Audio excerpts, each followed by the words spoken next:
And now... What is this? I know you're gonna dig this. This is the Flatland Sports Podcast. Where do you come from? Lubbock, Texas? Lubbock, Texas. A place called Lubbock. I wonder if they think I'm so gorgeous back in Lubbock. What do you care about Lubbock? You're big time now. I'm just a little homesick, that's all. Is that what you want, Larry, to spend the night in Lubbock, Texas at a day's inn with a $15 voucher from Cinnabon? Lubbock? No, it's near Lubbock. What's it like there? It's flat, real flat. You stand on a coffee can, you can see Colorado. How are you doing from across the Great Plains of West Texas? This is the Flatland Sports Podcast, free and available worldwide, exclusively on YouTube. Wherever you are, hope you're safe. I hope you're well. We'll have a bit of an abbreviated show today. There's not a lot going on outside of the Texas Tech athletics world. Not a lot of realignment, no college football playoff drama. Just normal stuff for Texas Tech. The Red Raiders stumbled this week through tough losses to UCF in Kansas. We'll talk about that. We'll also talk about Texas Tech Lady Raider basketball, who picked up another huge win over the number 12 ranked TCU Horned Frogs. We'll have the good, the bad, and the ugly, and much, much more. But first, this episode of the Flatland Sports Podcast is powered by Midwest Helmets, where owner Dallas Thompson turns football art into a full-on experience. If you've ever wanted a custom helmet of any team, any design, or a wild idea straight from your imagination, Dallas can make it happen. Want a classic double T like the one behind me? He'll do it. Bass Boat Glitter Shell? He'll find one. Need a helmet to rep your fantasy football squad? He'll build that too. Whatever you're dreaming up, Dallas brings it to life with incredible attention to detail.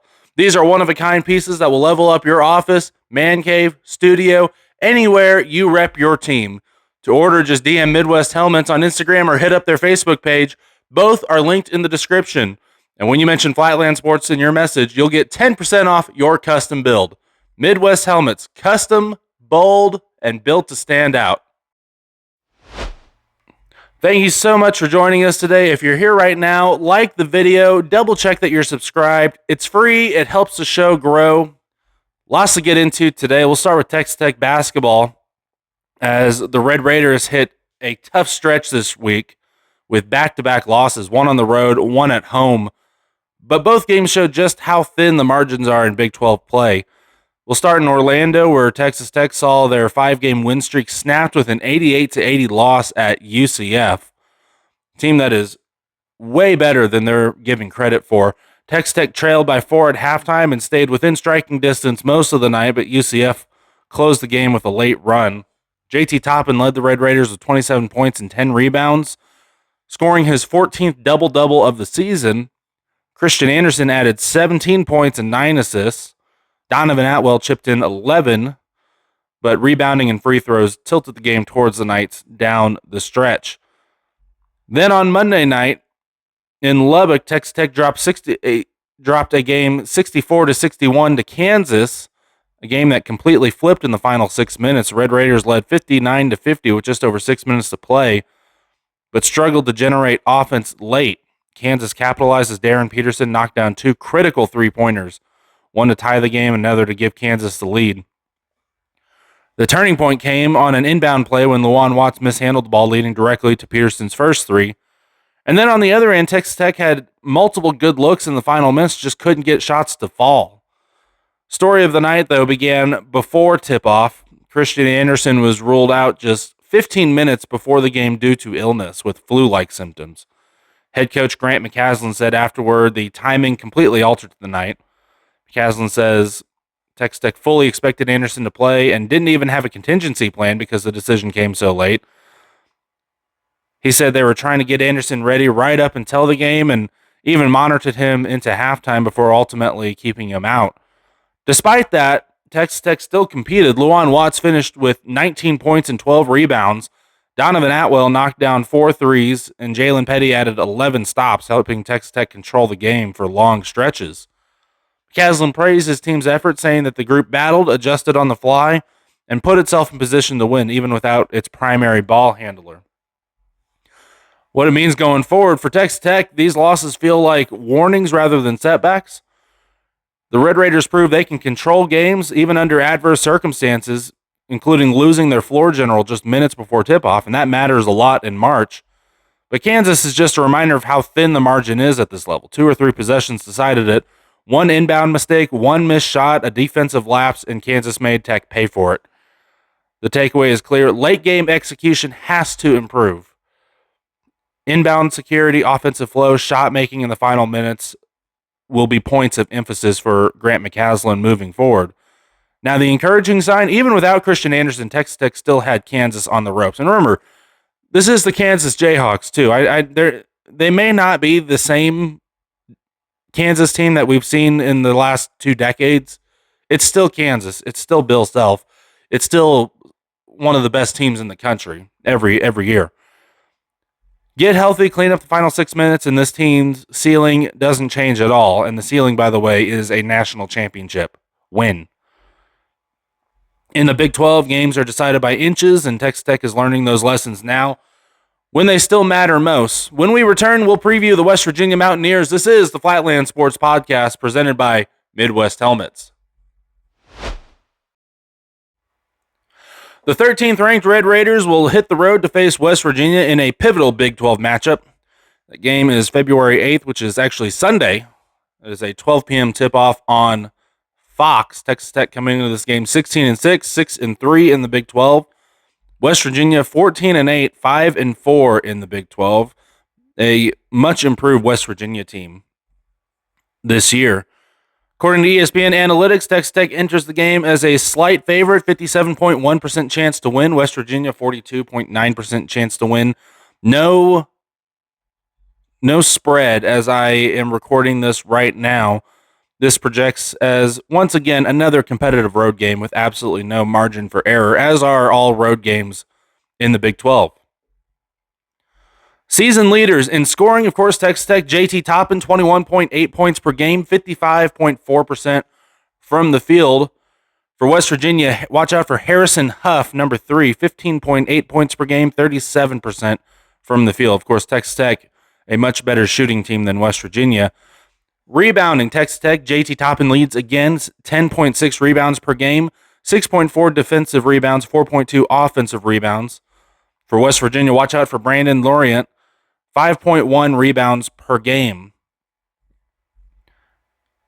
For assists, Texas Tech's assist leader, of course, is Christian Anderson, 7.5 assists per game, 3.0 turnovers, and that's in 38.5 minutes per game.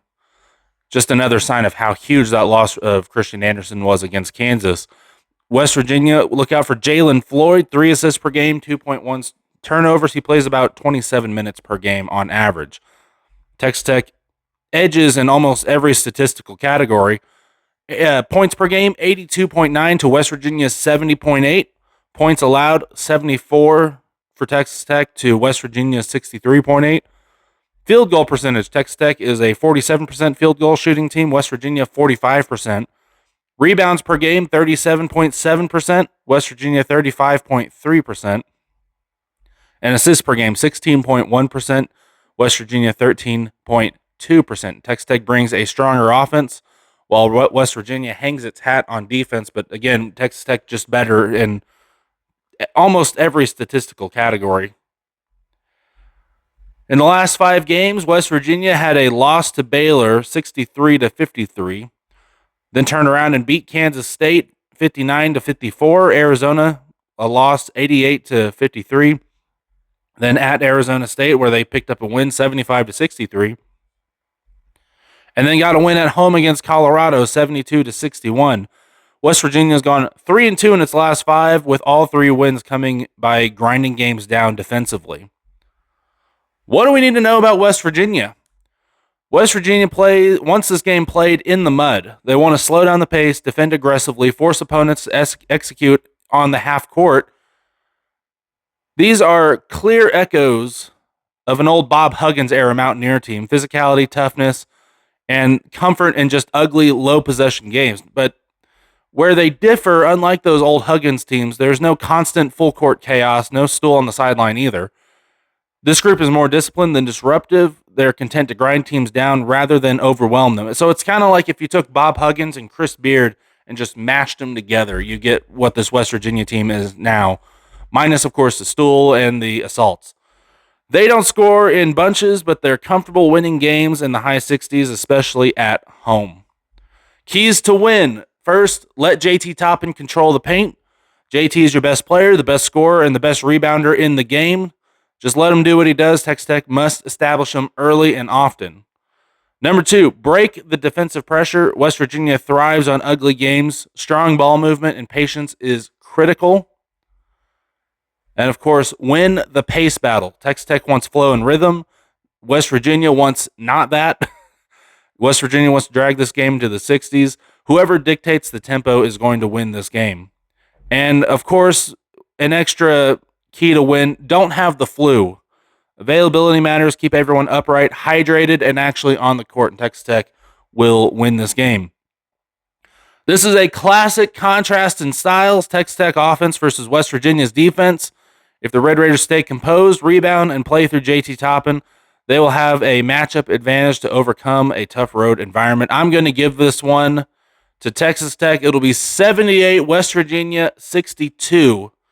Going to be a tough Big 12 win. It's not going to be pretty. Texas Tech will pull away late, but it's going to be one that matters in March. And we'll talk Lady Raider basketball when we come back. This is the Flatland Sports Podcast presented by Midwest Helmets. This past weekend in Lubbock, the Texas Tech Lady Raiders pulled off one of the biggest wins of the Krista Gerlich coaching era, knocking off the number 12 TCU Horned Frogs 62-60 in a game that will be remembered in the United Supermarkets Arena for a long, long time. Senior Snetta Collins led the charge, tying her career high with 28 points, including a clutch go-ahead three with 32 seconds to play that gave Texas Tech the final lead. Collins shot 9 for 20 from the floor, 3 for 6 from deep, while adding 5 rebounds and key free throws down the stretch. The Horned Frogs led for much of the way. Texas Tech only pushed in front in the final minutes. TCU climbed back within one late with a 3 from Olivia Miles, but the Lady Raiders made their 3 free throws when it mattered to secure the huge road-style victory at home. Sydney Love also made her presence felt with 10 points, and the Lady Raiders out-rebounded TCU by 12, including 15 offensive boards, underscoring the physical effort required in a game of this magnitude. This win not only snapped a 2-game skid, but also stands as Texas Tech's second top 15 victory of the season, a statement that this program is not just in the hunt for the Big 12 title, but rising. What this means going forward, this game will go down as a defining moment in the Krista Gerlich era, especially if you build momentum on it. Beating a top 15 opponent, one that has dominated in recent Big 12 seasons, in a 2-point down-to-the-wire battle speaks volume about this team's grit and growth. Snetta Collins emerged as the go-to playmaker in crunch time, and this performance, including late threes and clutch free throws, could be the confidence builder that carries through into February and March. It also shows depth and resilience. When Texas Tech needed a bucket, it came from its leader, and when TCU pushed back, Texas Tech answered again. It wasn't just a win, it's a proof point. The Lady Raiders belong in the upper tier of the Big 12, and they aren't afraid of big moments and big stages. Next up, Texas Tech heads to Houston to take on the Cougars this Saturday at the Fertitta Center. That is a 5 p.m. tip-off on ESPN+. Texas Tech, 92% chance to win that game, according to ESPN Analytics.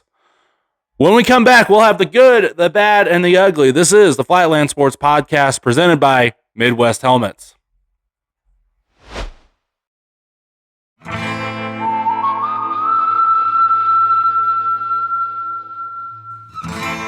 Audio Jungle.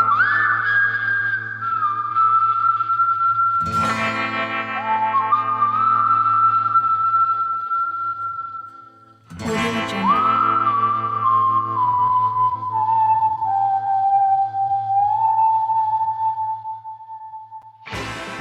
Back for one more as we have the good, the bad, and the ugly. We'll start with the good. It's good. It's good. It's good. Texas Tech softball kicks off today. Red Raiders finished last season in the National Championship Series and were a pitch away from winning the whole thing against the Texas Longhorns. Red Raiders check in as high as number 1 in the preseason polls and return ace pitcher Nigeri Kennedy and several other key personnel while adding some great portal additions. Should be an exciting season, should be a great season. You came within inches of the national title last season. Texas Tech expects to go all the way this season. If you've never watched softball, and maybe you're kind of on the fence baseball fan, now is the time to start. For lack of a better term, just a very interesting game. I feel like softball gets everything that baseball gets wrong, softball gets right. Just a really fun game to watch. Very different mechanics, very different strategies. The fact that it's only 7 innings, you have the same pitcher pitching the whole game. Just a really unique sport, just a really fun sport to watch. And of course, as I said, never a better time to start watching than now as the the Red Raiders poised for another national championship run. Let's get a bad. So dumb. So dumb, it's brilliant. No! It's just dumb. Red Raider basketball on a 2-game losing streak. You lost on the road to UCF and then at home to Kansas. Both games down to the wire. Both games very winnable. And as we discovered, both games very losable too, as UCF a much better team than I feel like they're getting credit for. And the Kansas Jayhawks, of course, are the Kansas Jayhawks.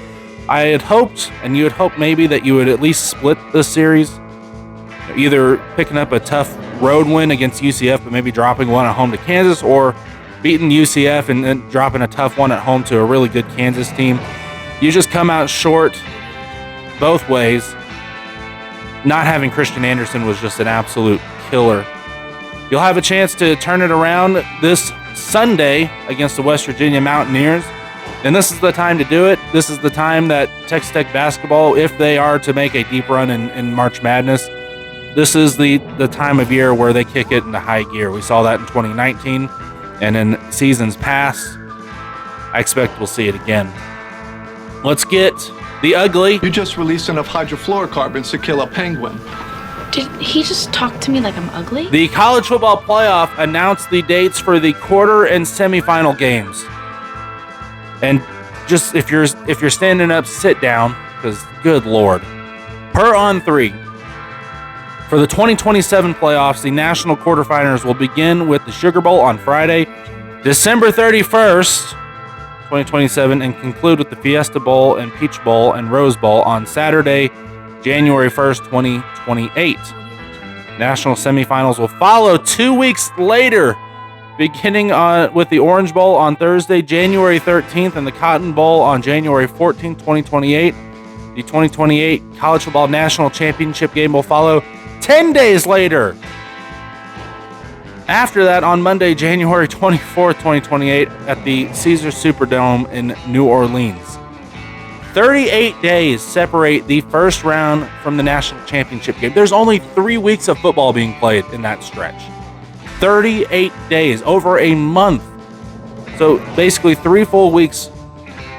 And there's basically 3 full weeks between the end of rivalry weekend to end the regular season in college football to start the playoff.